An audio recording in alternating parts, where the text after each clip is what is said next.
नमस्कार विद्यार्थियों, आप सभी का आपके अपने YouTube चैनल आरपीएससी विद नवीन सैनी में स्वागत है। विद्यार्थियों, आज हमने थोड़ा पढ़ाने का नया तरीका चूज किया है। ये मल्टी स्क्रीन यूज़ लिए हमने आईपैड में, तो इससे क्या होगा, आपको समझने में बहुत ज़्यादा आसानी होगी, क्योंकि इधर से नोट्स एकदम साथ में, देखो ये नोट्स जो आगे पीछे हो रहे हैं, इधर नोट्स हैं और इधर हैं हमारे सारे मैप। तो इसी प्रकार के हाई क्वालिटी कंटेंट के लिए आप हमारे चैनल को सब्सक्राइब जरूर से ज़रूर कीजिएगा, वीडियो को लाइक कर दीजिएगा और सब्सक्राइब एंड शेयर तो आपको ज़रूर से ज़रूर करना है अपने मित्रों के साथ। देखिए, इसमें आपको आज समझने में बहुत बढ़िया लगेगा, बहुत। दोनों को एक साथ देखोगे ना तो आपको रियल में एकदम आपका दिल खुश हो जाएगा। देखिए, आज हम बात करेंगे सतपुड़ा श्रेणी की। तो पहले बता दूं, ये सतपुड़ा श्रेणी कहाँ से कहाँ तक फैली हुई है।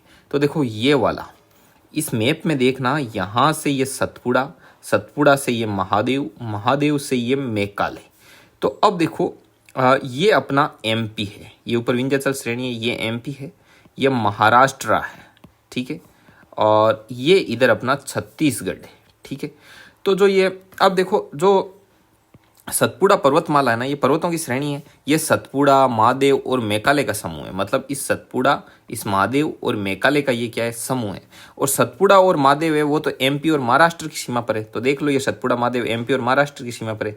लेकिन जो ये मेकाले है, जिसको मैं अब ब्लू कलर से दर्शाऊंगा, ये जो मेकाले है वो इधर तो एमपी और इधर छत्तीसगढ़ की सीमा पर है, ठीक है। तो ये लाइन भी आपके क्लियर होगी।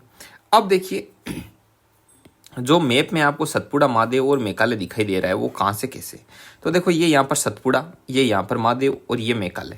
तो यहाँ पर देख लो, ये सतपुड़ा, ये महादेव और ये मेकाले, ठीक है। समझ में आ गई आपको बात। अब देखिए, थोड़ा सा और समझ लीजिए, इसमें थोड़ी बहुत नदियाँ भी दे रखी है, तो नदियों से आपको थोड़ा और समझ में आ जाएगा। तो ऊपर देखिए, ये यहाँ पर नदियाँ ब्लू कलर में देता हूँ, नर्मदा नदी है ये, ठीक है। ये नर्मदा नदी पर ये यहाँ पर धुआंधार जलप्रपात बना हुआ है, नर्मदा नदी पर एमपी में, ठीक है। और ये निकलती कहाँ से, ये जो नर्मदा नदी है, ये मेकाले की पहाड़ी से इसका क्या होता है, उद्गम होता है। और इससे एक नदी और निकलती है जिसका नाम है सोन नदी। धुआंधार जलप्रपात कहाँ पर है, आपके एमपी में है, नर्मदा नदी पर। और यहाँ पर देखो, ये पहाड़ियाँ हैं, ये सतपुड़ा पहाड़ी है, ये महादेव पहाड़ी है, और ये आपकी मेकाले पहाड़ी है। तो महादेव पहाड़ी है वो आपके इधर, ये धूपगढ़ एमपी में है। और यहाँ महादेव पहाड़ी पर पंचमढ़ी है, पंचमढ़ी हिल स्टेशन है, ये बहुत ही ज़्यादा पॉपुलर है, ये एमपी में है, ठीक है। आगे देखो, एक आपको बता दें कि महादेव पहाड़ी से एक नदी निकलती है जिसका नाम है तापी नदी। ये तापी नदी है, ठीक है। इस तापी नदी के किनारे यहाँ पर असीरगढ़ का किला बना हुआ है एमपी में। और देखिए, इस तापी नदी में यहाँ से एक पूर्णा नदी निकलती है, पूर्णा नदी निकलती है, जो कि आगे चल के असीरगढ़ के किला इसी पूर्णा नदी पर है। तो यहाँ से चल के आगे आके तापी नदी में मिल जाती। अब बात आएगा कि ये तापी नदी निकलती कहाँ से, तो थोड़ा सा इसको जूम कीजिए। देखो, ये तापी नदी महादेव पहाड़ी से निकलती है। और पूर्णा नदी कहाँ से निकलती है, ये निकलती है गाविलगढ़ की पहाड़ी, जो कि एमपी और महाराष्ट्र की सीमा पर है, यहाँ से, ठीक है। और मेकाले की पहाड़ी से ये देखो एक महानदी और निकलती है, ठीक है। अब देखो, एक ये चलती है गोदावरी नदी, गोदावरी नदी है। और अजंता की जो पहाड़ी है, अजंता की पहाड़ी कहाँ पर, महाराष्ट्र में। आप देख सकते हो मैप में, देखिए इधर, ये अजंता की पहाड़ी है, जो कि कहाँ है, महाराष्ट्र में। और यहाँ से ये पूर्णा नदी निकलती है। और ये देखो, पूर्णा नदी एक तो यहाँ पर है ऐसे, देखो ये गालीगढ़ की पहाड़ी है, ये पूर्णा नदी बह रही है ऐसे, ठीक है। और ये बहती हुई इसमें आके गोदावरी नदी में मिल जाती। तो ये आपने कुछ चीज़ें समझी यहाँ पर। अब देखो, ये देखो महादेव का जो सर्वोच्च शिखर है, जो ये महादेव है यहाँ पर, ये महादेव और ये महादेव, इस महादेव में यहाँ पर जो सर्वोच्च शिखर है वो क्या है, धूपगढ़ एमपी में। ये चीज़ यहाँ पर दी हुई है, धूपगढ़, जो कि 1350 मीटर है। और जो पंचमढ़ी हिल स्टेशन है वो इस धूपगढ़ के पास में स्थित है, ये बहुत ज़्यादा फेमस है पंचमढ़ी, ठीक है। और मेकाले का जो सर्वोच्च शिखर है, ये तो महादेव का सर्वोच्च शिखर हो गया। अब जो ये मेकाले है, मेकाले को थोड़ा ये रहा, इस मेकाले का जो सर्वोच्च शिखर है वो अमरकंटक है, जो कि एमपी में 1066 मीटर। अब देखिए, इस प्रकार हमने ये सतपुड़ा श्रेणी पढ़ी। अब है विंध्याचल पर्वत श्रेणी। तो विंध्याचल पर्वत श्रेणी को यदि आप देखना चाहो तो ये रही विंध्याचल श्रेणी, ये विंध्याचल श्रेणी। अब इसको थोड़ा अलग मैप में देखते हैं अपन, ये किस प्रकार से है। तो एक मिनट रुकिए, मैं आपको विंध्याचल पर्वत श्रेणी दिखाता हूँ। ये रही विंध्याचल श्रेणी, ये विंध्याचल श्रेणी, ठीक है। यहाँ से आप समझ सकते हो, देखो ये अरावली श्रेणी यहाँ पर, विंध्याचल श्रेणी यहाँ पर, ठीक है। और क्या चाहिए आपको यदि ये पश्चिमी घाट देखना हो तो ये रहा पश्चिमी घाट। और पश्चिमी घाट, ये देखो नीलगिरी की पहाड़ियाँ, अन्नामलाई की पहाड़ियाँ। और ये इधर तरफ, इस तरफ क्या है, ये पूर्वी घाट है, ये पूर्वी घाट है, ठीक है, ये पूरा पूरा पूर्वी घाट है। और जो पश्चिमी घाट पूर्वी घाट कहाँ पर मिलते हैं? नीलगिरी की पहाड़ियों में, यहाँ इधर बंगाल की खाड़ी है, इधर अरब सागर है। तो मैप से क्या होता है, थोड़ा डाटा ज़्यादा क्लियर हो जाता है।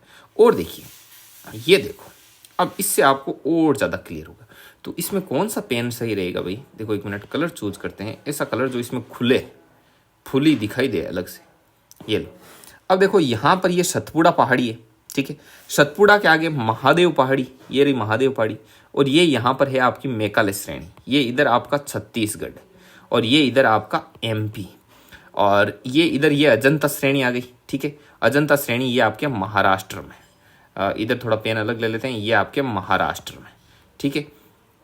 और वापस इधर देखिए, ये यहाँ पर चल रही है आपकी गोदावरी नदी, ये गोदावरी नदी, और ये अजंता की श्रेणी। तो गोदावरी नदी का बोला हुआ था, तो ये रही गोदावरी नदी।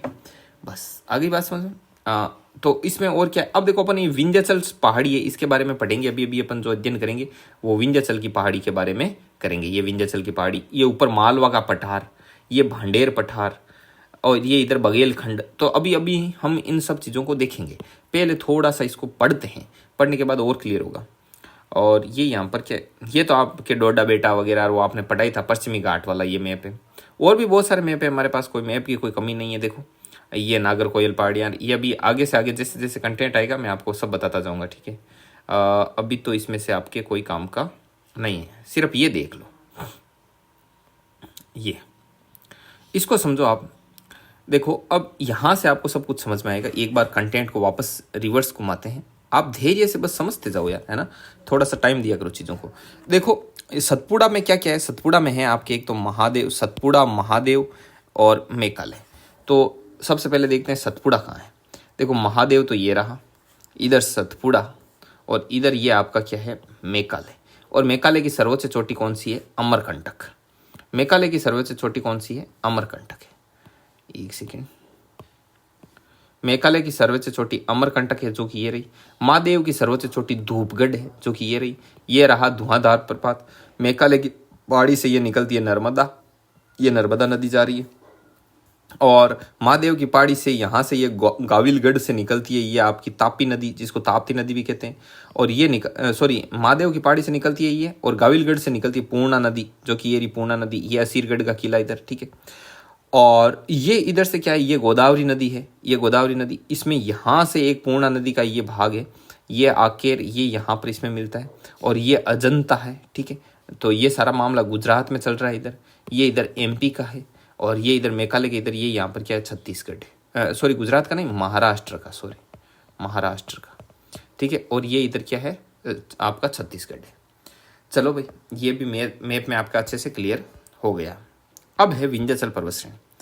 तो विंध्याचल पर्वत श्रेणी के बारे में अपन बात करेंगे। तो विंध्याचल पर्वत श्रेणी के लिए कौन सा मैप बेस्ट रहेगा वो मैं पहले से निकाल के रख देता हूँ यहाँ पर। तो विंध्याचल पर्वत श्रेणी का ये मैप बेस्ट रहेगा, ठीक है।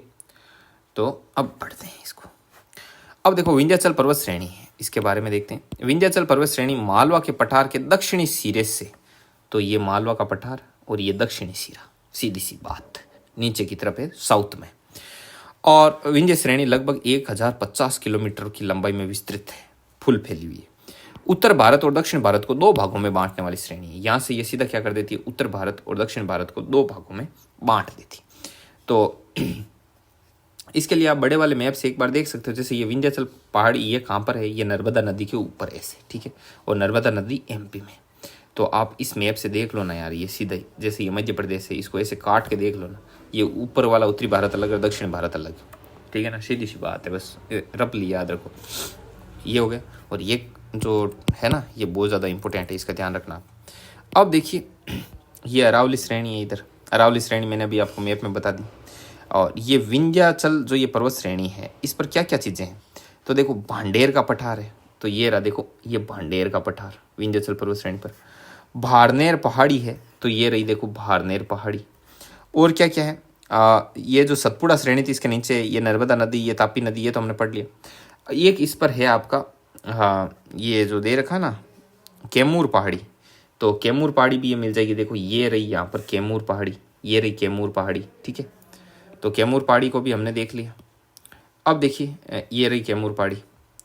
और देखिए और क्या क्या है इसमें, ये आप वैसे मैप में देख सकते हो, ये मालवा का पठार है, ये रहा ऊपर की तरफ मालवा का पठार, और ये इधर फिर आप राजस्थान आ जाएगा तो इधर ये अरावली की पहाड़ियाँ वगैरह आ गई। तो इसकी आपको कोई ज़्यादा चिंता करने की ज़रूरत नहीं है, ठीक है। तो और क्या चीज़ है, और तो बस इतना ही है। अब आगे मालवा का पठार आ जाता है। तो मालवा का पठार है ना, बहुत ही महत्वपूर्ण पठार है, ध्यान रखना, बहुत ज़्यादा इंपॉर्टेंट है। इसके बारे में क्वेश्चन 110% आपको मिलेगा। तो मालवा के पठार के लिए बढ़िया सा मैप निकाल लेते हैं ताकि जहाँ से हम मालवा के पठार को समझ सकें। तो वैसे पर्टिकुलर साइट मालवा के पठार का नहीं है, मालवा के पठार का नहीं है आई थिंक, ठीक है।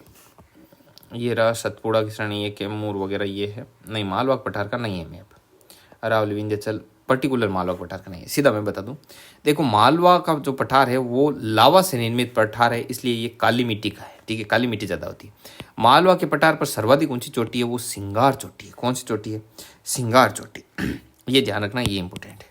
और मालवा का जो उत्तरी भाग ही क्या है, हाड़ौती का पठार है। मालवा का उत्तरी भाग हाड़ौती का पठार है, ये फैक्ट भी बहुत ही ज़्यादा इंपॉर्टेंट है। और मालवा के पठार का ढाल मुख्यतया उत्तर की तरफ है।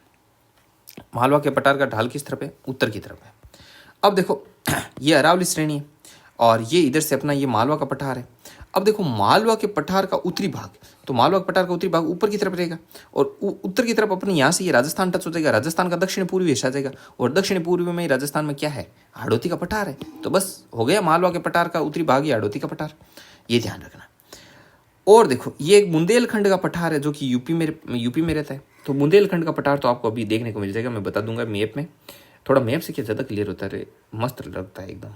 देखो बुंदेलखंड का पठार, एक सेकंड में बताता हूँ। यूपी इसमें नहीं दिया, इस मैप में नहीं दिया, इसमें तो हो गया नहीं क्योंकि ये तो इंग्लिश वाला मैप है। एक मिनट, थोड़ी सी ब्राइटनेस बढ़ा देता हूँ, एक मिनट। ये रहा, ये बघेलखंड का है, बुंदेलखंड का नहीं मिला रही है, बुंदेलखंड का पठार। सॉरी एक सेकंड, थोड़ा सा वेट करो, थोड़ा सा। नारी नारी नारी ना मिला नहीं मिला। ये तो गोदावरी नदी आ गई इधर। तो ये बघेलखंड का पठार तो ये तो इधर रह जाता है, ये सोन नदी ये रहा, जैसे ये रहा मैप में। बुंदेलखंड का नहीं मिल रहा, चलो कोई नहीं, आप यार ये देख लो ना। देखो विंध्य श्रेणी है, इसके ऊपर है मालवा का पठार, ये मालवा पठार ऐसे, और यहाँ पर ये क्या है, यूपी है, और यूपी में आपका क्या है, बुंदेलखंड का पठार। और देखिए यहाँ पर देखो राजमहल की पहाड़ियाँ हैं, तो राजमहल की पहाड़ियाँ तो ये आपको दिखाई दे रहे हो, यहाँ पे ये राजमहल की पहाड़ियों वाला सिस्टम है। छोटा नागपुर का पठार, ये छोटा नागपुर का पठार है जो कि झारखंड में, ये इतना इंपॉर्टेंट है, इसके बारे में घूम फिर के क्वेश्चन आने हैं कि छोटा नागपुर का पठार कहाँ है। तो छोटा नागपुर का पठार ये बहुत ज़्यादा इंपॉर्टेंट है, इसको ध्यान रखना, ठीक है। अब देखो ये दामोदर नदी है और ये है एक महानदी है। ये बघेलखंड का पठार है, ये तो एमपी में है। ये बघेलखंड का पठार तो मैंने आपको भी बताई था, ये एमपी में। तो बघेलखंड का ध्यान रखना। बुंदेलखंड का आ जाए तो आप ये कंफ्यूज मत हो ना इस चीज़ को लेकर, इसका विशेष ध्यान रखना। बुंदेलखंड का पठार के बारे में आपसे बात की जाए तो आप करोगे यूपी, ठीक है। और यदि आपसे बघेलखंड के पठार के बारे में बात की जाए, बघेलखंड का पठार, तो आप क्या करोगे, एमपी। याद रह जाएगा। ये देखो ये दोनों एक साथ, यहाँ पर स्टार लगा देता हूँ, दोनों एक साथ है। और अब आपको क्या दिखाएं, दामोदर नदी वगैरह नदियाँ दिखा देते हैं, थोड़ी सी नदियों से आपको थोड़ा सा और क्लियर हो जाएगा। दामोदर नदी है ना, कावेरी नदी, फालना, मिर्जारे, नदियाँ इतनी कम कैसे है, कावेरी आ गई, है ही नहीं रही लाडलों, है ही नहीं, इसमें भी नहीं है। नर्मदा नदी, ये नदियाँ बहुत दे रखी है यहाँ पे। ये गोदावरी नदी है, ये यहाँ पे मिलेगी ऐसे इस साइड आपको, ठीक है ना, इधर से ऐसे दामोदर नदी ऐसे, इधर नहीं मिलेगी। महानदी और दामोदर नदी यहीं पे देख लो मैप में, ठीक है। अब आगे है बुंदेलखंड के पठार के बारे में। बुंदेलखंड का जो पठार है वो यूपी और एमपी की सीमा पर है और सबसे ऊंचा भाग है इसका सिद्ध बाबा की पहाड़ी। तो ये बहुत इंपॉर्टेंट फैक्ट लिखे हैं मैंने, ऐसे नहीं, कचरा कुछ भी नहीं है। और ये पीडीएफ यदि आप प्राप्त करना चाहते हो कि ये पीडीएफ वगैरह हमको चाहिए, तो बस डिस्क्रिप्शन में लिंक दे रखा है, इंडियन ज्योग्राफी के नाम से जाओ और सीधी पूरी पीडीएफ ले लो। बढ़िया राइटिंग में लिखी हुई है, अच्छा कंटेंट है, बहुत शानदार कंटेंट है, कम से कम टाइम में कवर हो जाएगा। हाथ से लिखने बैठोगे ना तो नहीं होगा, आई बात समझ। तो बढ़िया तरीके से आप लेके सामने रख लो और लीड लगा के और आप वीडियो को देखो तो आपके एकदम क्लियर हो जाएगा। अब देखो बघेलखंड का पठार, ये छत्तीसगढ़, एमपी और यूपी की सीमा पर है और इसके उत्तर पश्चिम में कैमूर की पहाड़ी है। बघेलखंड के पठार के उत्तर पश्चिम में तो बघेलखंड का पठार और उसके उत्तर पश्चिम। तो देखो ये देखो यहाँ से, यहाँ पर मैं बनाता हूँ मैप। ये बघेलखंड का पठार, ये इसका उत्तर, ये इसका पश्चिम। तो उत्तर पश्चिम में क्या है, कैमूर की पहाड़ी। हो गया क्लियर। ये फायदा है मल्टी स्क्रीन का। पश्चिम में है भांडेर का पठार, पश्चिम, ये पूरा का पूरा पश्चिम, और इधर ये भांडेर का पठार। ठीक है। दक्षिण में मेघालय की पहाड़ी, ये इसका दक्षिण, और दक्षिण में इधर ये मेघालय की पहाड़ी, और दक्षिण पूर्व में मेलान पहाड़ी। तो दक्षिण पूर्व इस तरफ होगा, और इधर है इसके मेलान पहाड़ी। ठीक है। अब आता है छोटा नागपुर का पठार। छोटा नागपुर का पठार है वो झारखंड में और बिहार में, इन दोनों में मुख्यतः फैला हुआ है। इस पठार को दामोदर नदी है वो 2 भागों में बांटती है। ये फैक्ट बहुत ही ज़्यादा इंपॉर्टेंट है कि छोटा नागपुर को 2 भागों में कौन सी नदी बांटती है, दामोदर नदी बांटती है। और उत्तर का भाग है वो हजारीबाग का पठार कहलाता है। मतलब छोटा नागपुर का जो पठार है उसका उत्तर का भाग क्या कहलाता है, हजारीबाग का जो ये पठार है वो हजारीबाग का पठार कहलाता है, उत्तरी भाग। ठीक है। तो ये चीज़ भी इम्पोर्टेंट है, इसका आप ध्यान रखना। हजारीबाग वाला ये जो चीज़ है इसको आपको विशेष तौर से ध्यान में रखना है। ठीक है। आगे देखो, जिसमें कोडरमा व गिरडी के पठार शामिल हैं। दक्षिण का भाग है वो रांची का पठार कहलाता है। तो छोटा नागपुर का जो उत्तर का भाग है वो तो हजारीबाग का पठार, और जो दक्षिण का भाग है वो रांची का पठार। और उत्तरी छोटा नागपुर की जो सर्वोच्च चोटी है वो है पारसनाथ। उत्तरी छोटा नागपुर की सबसे जो ऊंची चोटी है वो पारसनाथ 1366 मीटर। ये झारखंड की भी सर्वोच्च चोटी है। तो पूछ ले झारखंड की सर्वोच्च चोटी कौन सी है। झारखंड की सर्वोच्च जो सर्वोच्च चोटी है वो कौन सी है, सर्वोच्च चोटी है वो है पारसनाथ। ठीक है, पारसनाथ। और ये उत्तरी छोटा नागपुर की भी सर्वोच्च चोटी है। ये पठार खनिजों की संपन्नता के लिए प्रसिद्ध है। मतलब छोटे नागपुर में खनिज बहुत पाए जाते हैं। ठीक है। अब आगे आता है मेघालय का पठार, जो कि अपना जो नेक्स्ट वीडियो होगा वो यहीं से शुरू होगा, मेघालय के पठार से।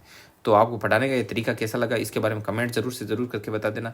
ये मल्टी स्क्रीन वाला ऑप्शन कैसा लगा इसके बारे में भी बता देना, ताकि हम नेक्स्ट वीडियो में ये डिसाइड करके रखें कि मल्टी स्क्रीन रखनी है या हटानी है। ठीक है विद्यार्थियों, तो मिलते हैं नेक्स्ट वीडियो में। तब तक के लिए जय हिंद, जय भारत।